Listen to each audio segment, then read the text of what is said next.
അപ്പോൾ ഇന്ന് നമ്മൾ പാറുമോൾ സ്കൂളിൽ വിട്ട് വന്നപ്പോൾ അവൾക്ക് ചായ കൊടുക്കാൻ വേണ്ടി നോക്കുകയാണേ. അപ്പോൾ അവൾക്ക് വേണ്ടി ഒരു മുട്ടയും പഴമൊക്കെ പുഴുങ്ങി വെച്ചിട്ടുണ്ടായിരുന്നേ. അപ്പോൾ അവൾ സ്കൂളിൽ വിട്ട് വന്ന് കുളിയൊക്കെ കഴിഞ്ഞതിന് ശേഷമാണ് കേട്ടോ ചായ കുടിക്കുന്നത്. അപ്പോൾ കൂടെ നമ്മൾ കാശിക്കൂട്ടനും ഇരുന്നിട്ടുണ്ടേ. അപ്പോൾ അവൻ്റെ പഴമൊക്കെ ഒന്ന് കട്ട് ചെയ്ത് വെച്ച് കൊടുക്കാമെന്ന് വിചാരിച്ചു കേട്ടോ. അപ്പോൾ അവനിപ്പോൾ ഏതൊരു ഫുഡ് കൊടുത്താലും ഒറ്റയ്ക്ക് കഴിക്കുന്നതാണ് ഇഷ്ടം. അപ്പോൾ കട്ട് ചെയ്ത് വെച്ച് കൊടുക്കുകയാണെങ്കിൽ അവൻ എളുപ്പത്തിൽ കഴിക്കാമല്ലോ.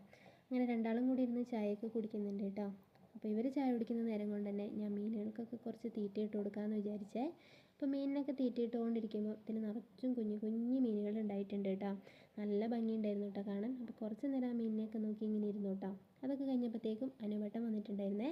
അപ്പോൾ അനുവേട്ടൻ വരുമ്പോൾ കുറച്ച് കടികളൊക്കെ കൊണ്ടുവന്നിട്ടുണ്ടായിരുന്നു കേട്ടോ. അപ്പോൾ അതിലുള്ള ഉണ്ണിയപ്പം എടുത്തിട്ട് കാശിയും പാറും പോയി ഇരുന്ന് കഴിക്കുന്നുണ്ട്. അപ്പോൾ രണ്ടാളും കഴിക്കുന്ന നേരം കൊണ്ട് തന്നെ ഞാൻ അനുവേട്ടനും ചായ കൊടുത്തിട്ടുണ്ടായിരുന്നു കേട്ടോ. അത് കഴിഞ്ഞപ്പോഴത്തേക്കും നമുക്ക് വിളക്ക് കത്തിക്കാനുള്ള സമയമായിട്ടുണ്ടായിരുന്നു. അപ്പോൾ ഞാൻ വേഗം പോയി വിളക്കൊക്കെ കത്തിച്ചു കേട്ടോ.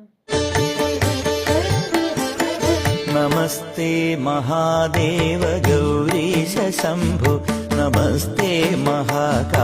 വിളക്കൊക്കെ കത്തിച്ച് കഴിഞ്ഞപ്പോൾ പാറുട്ടിക്ക് കുറച്ച് പഠിക്കാനൊക്കെ ഉണ്ടായിരുന്നേ. അങ്ങനെ പാറുമോള പഠിത്തമൊക്കെ കഴിഞ്ഞതിന് ശേഷം ഞങ്ങൾ ഫുഡ് കഴിക്കാൻ വേണ്ടി ഇരിക്കുകയാണ് കേട്ടോ. അപ്പോൾ ഇന്നാനുമായിട്ട് വരുമ്പോൾ 2 ബിരിയാണിയും കൂടെ കൊണ്ടുവന്നിട്ടുണ്ടായിരുന്നേ. അപ്പം നമ്മൾ വേഗം തന്നെ ഇന്ന് ഫുഡ് കഴിച്ചിട്ടുണ്ട് കേട്ടോ. ബിരിയാണി ഒന്നും തണുത്ത് പോകണ്ടെന്ന് വിചാരിച്ചിട്ടാണ്. അപ്പോൾ ഞാൻ എല്ലാവർക്കും ഉള്ള ബിരിയാണി പ്ലേറ്റിലേക്ക് വിളമ്പുകയാണ് കേട്ടോ. നമ്മൾ പാറുമോൾക്ക് ഭയങ്കര ഇഷ്ടമാണ് കേട്ടോ ബിരിയാണി. എവിടെ പുറത്ത് പോയാലും അവൾക്ക് ബിരിയാണി മാത്രം മതിയേ. അങ്ങനെ ബിരിയാണിയൊക്കെ വിളമ്പി ഞാൻ അവരെ കഴിക്കാൻ വിളിക്കുന്നുണ്ട് കേട്ടോ. പിന്നെ ബിരിയാണി ആയതുകൊണ്ട് തന്നെ പാറുട്ടിക്ക് ഫുഡ് കഴിക്കാൻ നല്ല ഉഷാറുണ്ടായിരുന്നു കേട്ടോ. അങ്ങനെ ഓടി വന്നിരുന്ന് എല്ലാവരും കൂടെ ഫുഡൊക്കെ കഴിച്ചേ. കാശിക്കൂട്ടിന് ഞാൻ വാരി കൊടുക്കുകയാണ് കേട്ടോ ചെയ്തത്. അപ്പോൾ നമ്മൾ ഇന്നത്തെ വീഡിയോ ഇത്രയേ ഉള്ളൂ കേട്ടോ. അപ്പോൾ നമ്മളെ വീഡിയോ ഇഷ്ടപ്പെടുന്നവരൊക്കെ ഞങ്ങളെ സപ്പോർട്ട് ചെയ്യാൻ മറക്കരുത് കേട്ടോ. അതുപോലെ തന്നെ ഞങ്ങളെ ചാനലൊന്ന് കയറി കണ്ട് ഞങ്ങളൊന്ന് സബ്സ്ക്രൈബും കൂടെ ചെയ്ത് വെക്കണേ. അപ്പോൾ ഇന്നത്തെ വീഡിയോ ഇത്രയേ ഉള്ളൂ. പുതിയൊരു വീഡിയോ ആയിട്ട് നാളെ വരാം കേട്ടോ.